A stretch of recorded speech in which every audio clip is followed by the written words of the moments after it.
All right, here we have the monumental meeting between Yaakov, Jacob, and an angel. Jacob fights with an angel, and he gets the news that his name is going to be changed from Jacob to Israel, Yaakov to Israel. Okay, here we go. So Yaakov has succeeded in running away from his father-in-law's clutches, and even gets his father-in-law's blessing afterwards.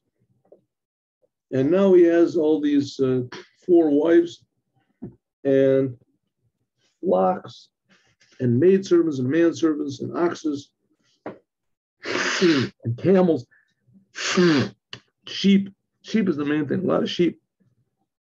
And he gets the shocking news that Esav, his brother, wants to come and kill him in retribution for the thievery that Yaakov stole from him, the blessings from his father. So now Esav is coming. He's got 400 men, and he wants to decimate Yaakov. So it says, Vayolan sham balayla ahu. So Esav, Yaakov is coming, right? Esav is coming. And Yaakov is there, and he takes Minababi Yado. Now he's going to start giving gifts. If you remember, we learned last time that Yaakov was prepared for 3 things. He's going to be at Esav. He doesn't exactly know where Esav is holding, but he has a pretty good idea that if he's coming with 400 men, that there's a good possibility there's going to be war. But there's also a possibility that there's going to be peace, because that's the whole reason he's here in the world, is to fix up Esav. In any case, he knows he's going to have to get help from God. So he's ready for 3 things: prayer, which prayer he already prayed, and war, and peace, giving a gift. He's going to give the gift to the Esav and show him that he means peace. So he takes whatever he has in his hands and he gives a gift to Esav. There's a little bit of an argument. What type of a gift did he give? The Ramban says that he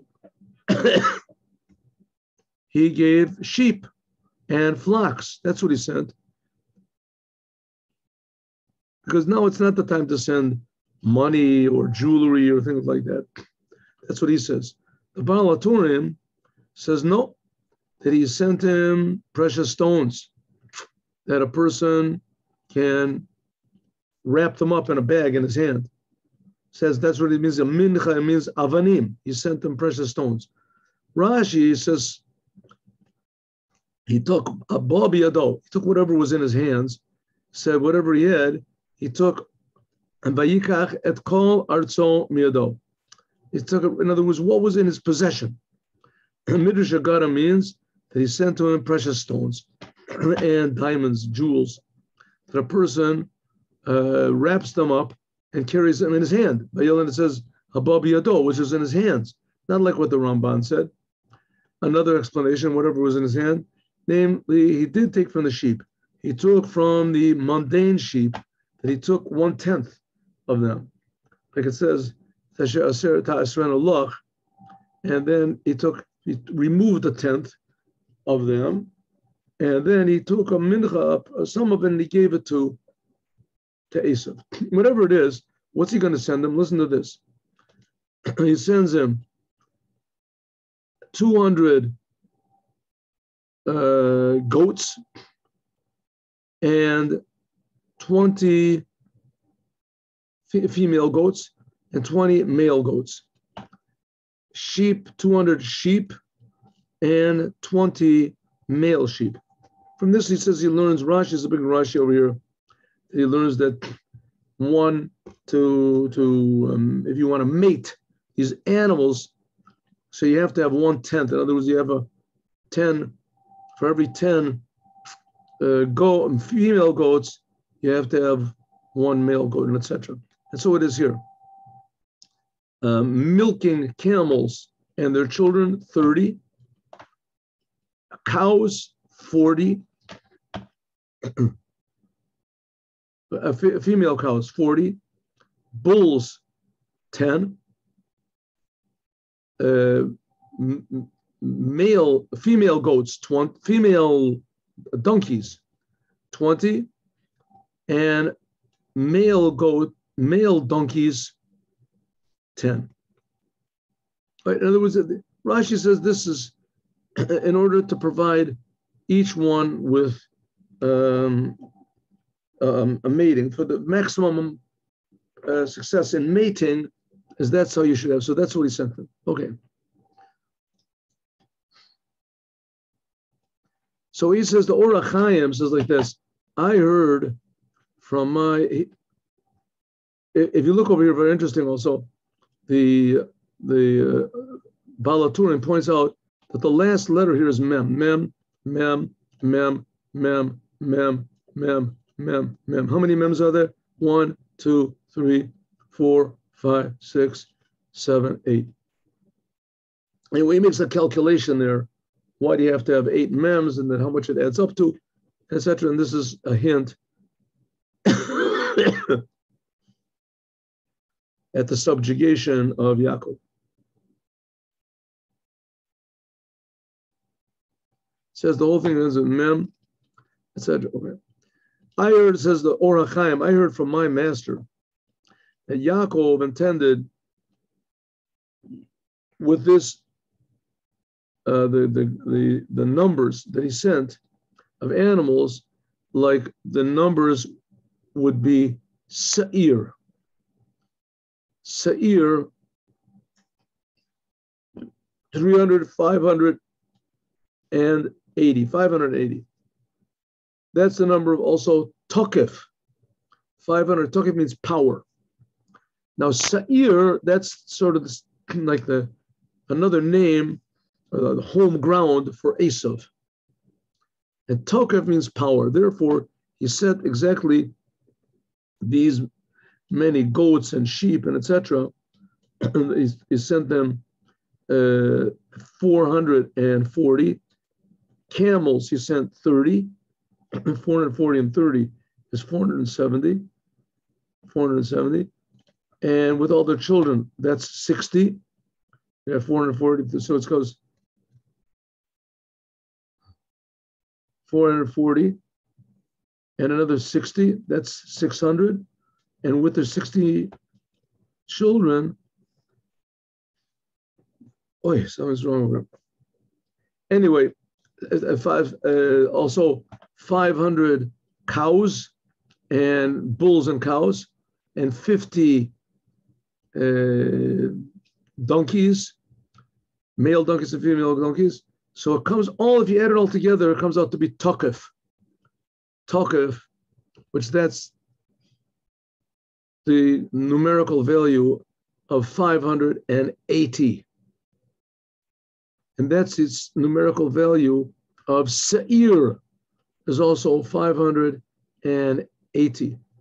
In other words, he's sending this in order to give Tokef show his power to overcome Sa'ir, which is the place of Esav. Okay, that's Or HaChaim says. Okay, he's also sending nursing camels and etc.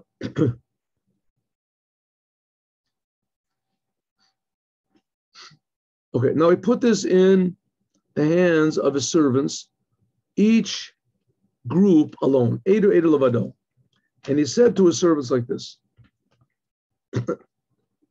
you go first, I'll wait behind.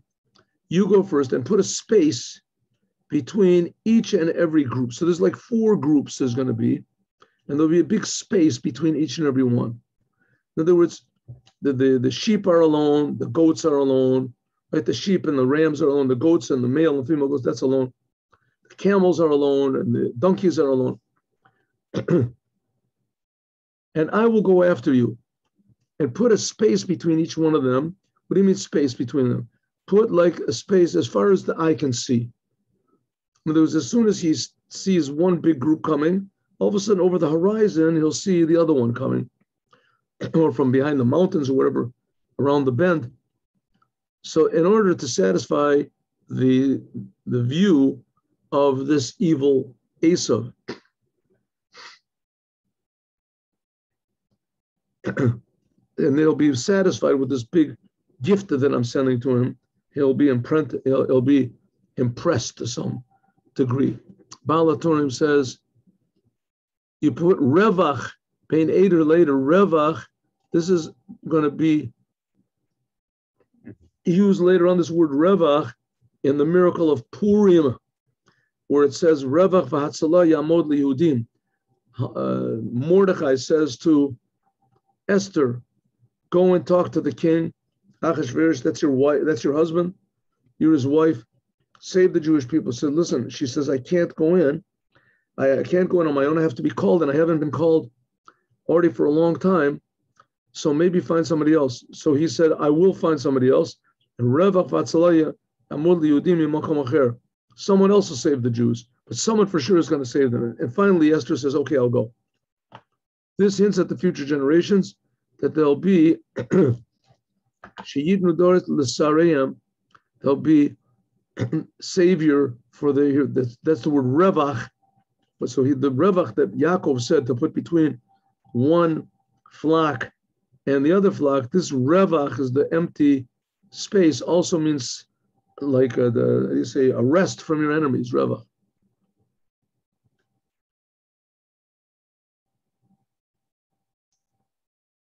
So Yaakov commanded the first group and he said, listen, when Esav meets you and he asks you, who are these for and where are you going?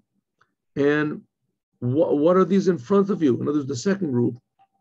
So he'll say, this is from, all these belong to your servant Yaakov, and it's a gift that's sent to you. And behold, he is behind us. And he also commanded the second group, and also the third group, and also all those that are going afterwards, saying, this is what you should say. It's to Esav.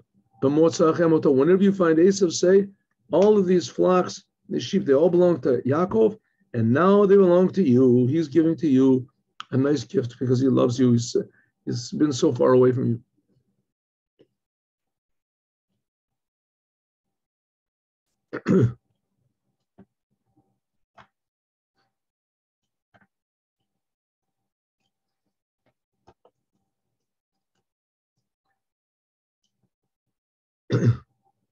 And they should say also, behold, here is Yaakov. He's coming behind us. And because Yaakov said, maybe I will find favor in his eyes with this gift that's going before me. And afterwards, I will see him, I will look at Esav's face. Maybe he'll be pleased. Rashi says, Yaakov said, hopefully I will dissipate his anger. The word achapra means to clean off, to clean away his anger. I'll remove his anger from him. That's what he's hoping to do, and that he won't be mad at me anymore.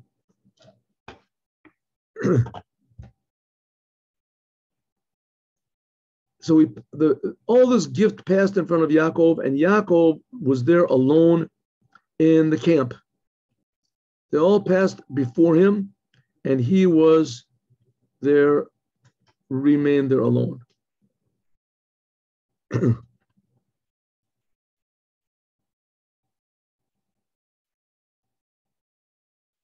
He said, Ramban said, Yaakov didn't go back into his tent, but he was with all of his servants and all of his shepherds of flocks, whatever. And he was getting ready to war, because maybe his brother would come and he would smite him. That's according to what the Ramban says. And he said, why did he remain alone? Why? Why did he remain alone? 1 second. So it says the reason he remained alone, you see, Rashi says he remained alone because he went back. We'll see. Okay. Vayokom b'laylahu, and he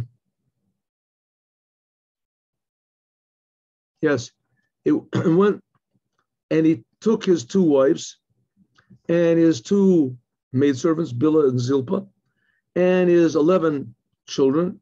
Benjamin had not been born yet. And they went across this place called Mavar Yabok. So he got everyone ready. They were all ready, and he pushed them, made them all go over this river. And where was Dinah? This is only his 4 wives and his 11 sons. What about Dinah? She had been born. Dinah was a daughter that was born to Leah, right? So they put her into a box, and they closed up the box so that Esav would not see her. And therefore, Yaakov even got punished. Why did he get punished? Just 1 second. 1 second. Right, so they put her in a box because Esav, so that Esav would not see Dinah. We're going to see later on there's going to be problems from Dinah also.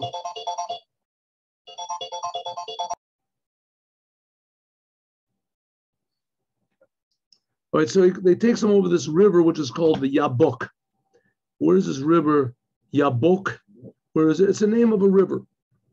I've seen in Kabbalah books where it makes a big thing of this Yabok with Yud, Beis, Kuf.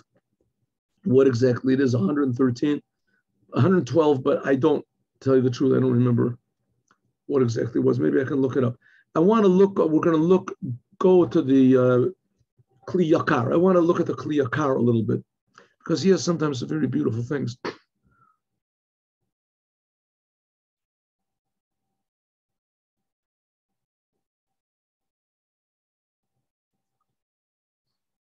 So it says, he remained v'yavater Yaakov levado. He said, v'yavater Yaakov levado, that Yaakov remained alone. V'yabek ish imo, and a man fought with him until the morning. What's going on over here? All of a sudden, a man, where did the man come from? And he fought with him. And why did Yaakov remain alone? I thought he was walking behind everybody. That was the whole thing. He sent them all forward. He said he made them go over the river, and he passed everything over. So what happened? So Rashi says, Shachach bachim katanim. He forgot little vessels. V'chazar achareim, and he went back to get them. So I want to look in the Kli Yakar. We'll have a look at this Kli Yakar. But anyways, he forgot little things, and he went back to get them. This something reminds me of the first Rebbe of Chabad, that he was running away from Napoleon. According to the first Rebbe of Chabad, Napoleon was a worse enemy of the Jews than the Tsar was. Now, the Tsar, he represented the Russian Orthodox Christianity, and they were very, big anti-Semites. And of course, it was their goal to make everybody convert. So they were the enemies of Judaism and the enemies of this. But Napoleon was worse, because Napoleon, first of all, he was a total atheist. He didn't believe in God at all.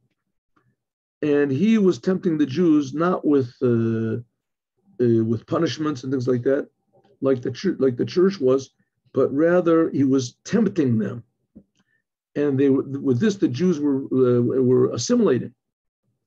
And the first Rebbe thought that this was terrible. So anyway, when Napoleon attacked Russia, so the first Rebbe of Chabad ran away from him. And he ran away. He was living in the town of Lyazna, and Napoleon attacked the city of Lyazna. And the first Rebbe of Chabad sent somebody specially back to the house to see if he had left anything in the house. And he really had left his slippers back then. And then he sent another person back to burn the house down, so that nothing of his would fall into the hands of Napoleon. So to Yaakov also, he went back in order to get these, whatever he had left behind. There's another meaning also of it, and that is a big hint at the Mashiach. The Mashiach is going to gather up every single Jew, no matter how lost and forgotten they are, but Mashiach will bring all of them back. So that's what he means. He went back for these small vials, and I hope we'll have time. I want to look at the Kli Yakar and see what he has to say. So it says, Menachem Porush, it says, okay, so Rashi says, Yaakov went back for these little vessels, and a man came and started wrestling with him. What does it mean? Milashin avak, beit afar ish, dirt. It says that they fought, and dust went up from their feet. Al yidei nanuam. That's why it's called mabek, because the dust was raising up. Seems to me it's less than beit kasher. Lashon Arami, it's Aramaic. Beit abek means that he tied. Like two people that are wrestling, you can't tell if they're hugging each other or they're trying to kill each other from far away, because they're grabbing onto it. Basa de avku bay. He brings examples. He brings examples of tying something. One wants to knock the other one down. And Pirush Rizal, the rabbis say, who was he fighting with? He was fighting with the angel of Esav. The angel of Esav. What does this mean? Everybody in the world gets inspiration. Inspiration. Successful people. They're not like everybody else. They get inspiration, which choices to make, which decisions to make, what all of a sudden pops into his mind. You remember something? What this is angels, spiritual parts of the person's soul, and this sends down the inspiration. So Yaakov fought with his angel. Right? He fought with his angel. We're going to see what this means.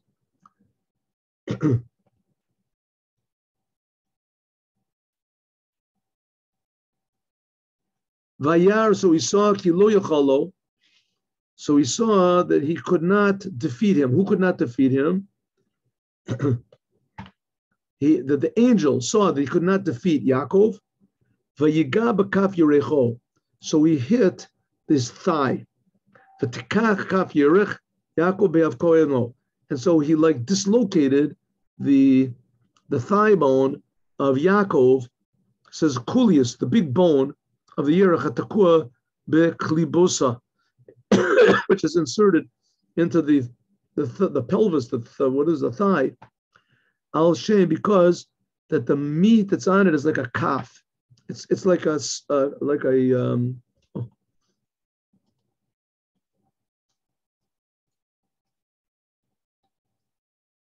it's like a spoon, so it goes into it. Vatika minitkaka b'makom chavruta. He dislocated from the place that it was. It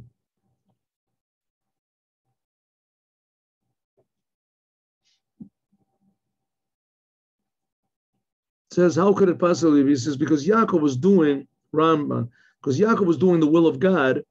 So because of that, an angel was not able to harm him because, he was not able to, says that's what it is. In the Bereshis Rabbah, in one of the Midrashim, it says that the tzaddikim, the angel hit in the place where the tzaddikim that are going to come out of Yaakov in the generation of Shema. There was a generation where, like in the time of the Greeks, when Jews left the religion. And so that's what it means, that in that generation, there's going to be even the tzaddikim will be wounded. We believe that also in the time of the Romans, also Rabbi Yehuda ben Baba and the others, that they were killed, they died on Kiddush Hashem, etc. So this gave the enemies of the Jews a place to smite even the most righteous of Jews.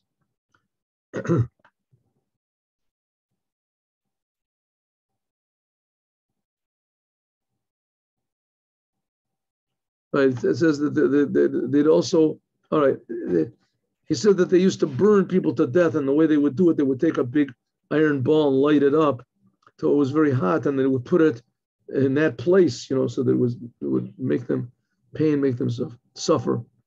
So that came as a result of this, the angel hitting this place of Yaakov.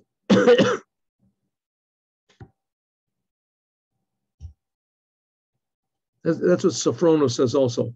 Because Yaakov was so devoted to God, so the angel could not defeat him. But what the angel let him know that there is going to be a sin, and the leaders of the Jewish people would this would be the temporary downfall of the Jews. I don't know exactly what generation he's talking about, but maybe in the generation of Yerovam ben Nevat, could be maybe the generation of Purim, where it says that only Mordechai was alone. Maybe later on in the time of the Greeks, where the leaders of the generation weren't as strong as they should be. Whatever, the angel said, send me away, because the morning had come, and he said, I'm not going to send you away. He said, Yaakov, until you bless me. You bless me. What does it mean? That you agree with the blessings that my father blessed me. Because Esav, this is the angel of Esav, right? Esav is claiming that Yaakov did not deserve these blessings, that he stole them. So Yaakov realized that he's fighting now with the spiritual power of Esav. So he was trying to kill him. Now, exactly what this means, this fight was going on. I mean, obviously it was a spiritual fight, but it manifested itself physically. So he said, you have to let me go. He said, I'm not going to let you go until you agree to the blessings my father gave me. And he said, what's your name? So he said, my name is Yaakov. So the angel said, Yaakov, you're not going to be called Yaakov anymore. He did not change his name yet. He's just telling him what's going to be. God is going to change his name soon. You'll see. You're not, but your name is going to be Israel, because Sarita im Elokim v'anashim, because you battled with gods and with men, and you won. What gods? Me. And with men, was Esav. We're going to see. With Esav and Lavan, people, Esav and Lavan, and with gods, what does it say? With this angel he's fighting, v'tochal, and you defeated them.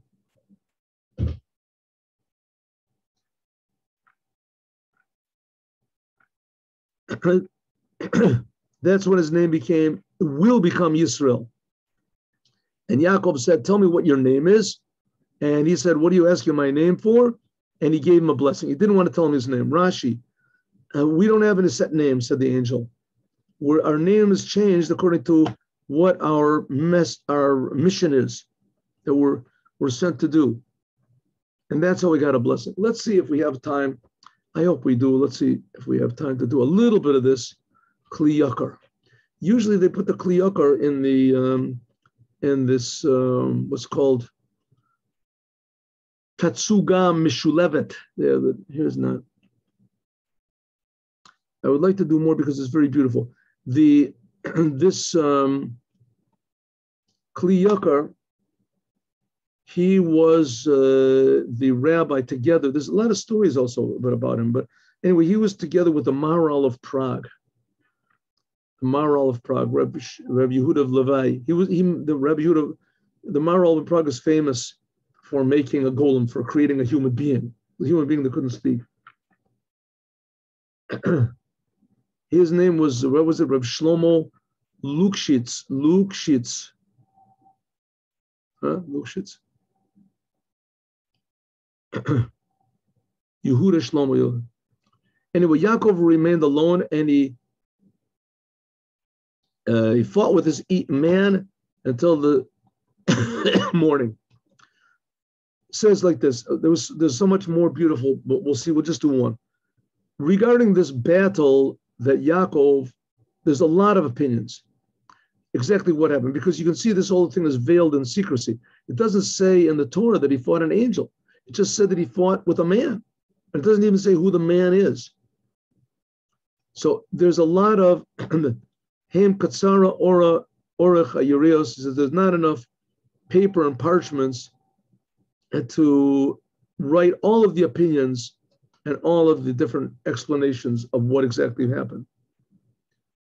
I said, isn't it true that God is the one that explains? So I'll send my explanation also. There's my part. Everybody has their explanation. I'll give mine. First of all, most of these commentaries, they agree that this angel is the devil.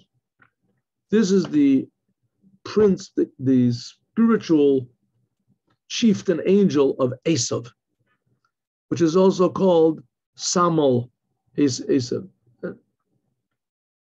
Sometimes you don't mention his name, you just call him the Samech Mema. So all he wanted to do, why is he called Samal? Because all he wants to do is to blind. Sam means to sameh, means is to blind the eyes of people. Lakoso be'ivaron, and to smite a person with blindness, so that a person's mind becomes closed to God. Until he can't see the truth. That's why it's called Samo. He can't see the presence of God in everything, and he can't certainly come into the secrets of God because he has no fear of God, and he can't see godliness in the secrets of the Torah. Kihu Satan, another name is the Satan, right? The Satan. Hu Malach HaMavet, it's the same thing, the angel of death. It's the same power. Hu Yetzer Hora, this is also the evil impulse. What's a hint at it? Because Samal is Shutafu Shel An Vam Alpha Beta. Samach, the letter after Samach is Ayin. The letter after Mem is Nun. The letter after Aleph is Beit. The letter after Lamed is Mem. So if you take the letters right after the letter Solemn, the ones that come afterwards, comes out to Anavam and Alpha Beta. He call Ki Kamosha Yayin. Anavam means like grapes, just like wine that comes from the grapes, makes a person drunk, so the person can become blind and his eyes are closed. Like it says, Tachlili Enayim Yayin, that his eyes became, it's one of the blessings that Yaakov gave, that his eyes will be drunk from wine. Stam Shikar, a normal, a person that gets too drunk, so he walks around like a blind person. Also the Samal, the devil, his partner, his whole goal is to make people blind so that they won't be able to see the truth, the sun, S-U-N. If so, the grapes can make, just like grapes, a person gets too drunk, so his eyes become blinded. Right? That's why you shouldn't drive when you're drunk, etc. That means that a person can't see any awareness of God whatsoever. And that was what the battle of Yaakov was. I think, God willing, we'll try to continue this tomorrow. It says, so that's what it means that Yaakov fought with him. That Yaakov fought with this evil angel. The angel tried to make him forget his whole purpose in the world. That's what it means, Ya'avek, that he wrestled, but it also means dust. V'yichabek, it also means he hugged him. You can change the chet for ayin and for an aleph in the aleph base. There's ways of interchanging the letters. So therefore, what happened? He wanted the angel of death, the power of evil, he wanted to blind Yaakov, his mind, so that he would bring him to deny God. That's what the rabbis say, that the dirt rose up to the throne of glory. In other words, it covered over his eyes so that he wouldn't be able to see godliness, not whatsoever.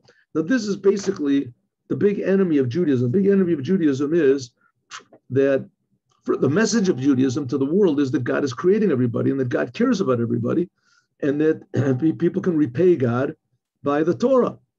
But the enemy of this is concealing the reality of God, concealing the reality and the closeness and the goodness of the Creator, and the fact that the Creator is creating us. We feel that we're separate entity and that we're just here on our own. And that if God does exist, he exists as some sort of a big angel or something in the sky. And then he gets higher and higher.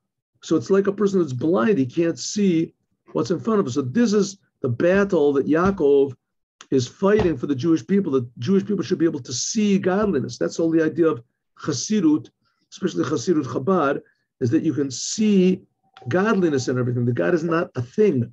God is the essence of everything in the world. To see this, to feel that that's what Yaakov was fighting for, fighting against us. But the angel managed to cripple Yaakov a little bit, and that shows that it's going to take a long time, that even the leaders of the Jewish people are going to be incapacitated. So everybody's going to be sort of on their own to find godliness everywhere. That's going to be the battle between Yaakov and Esav, and Yaakov won. He won the battle, but he was left crippled a little bit, as we're going to talk about more, God willing, tomorrow. Have a good day with Mashiach now.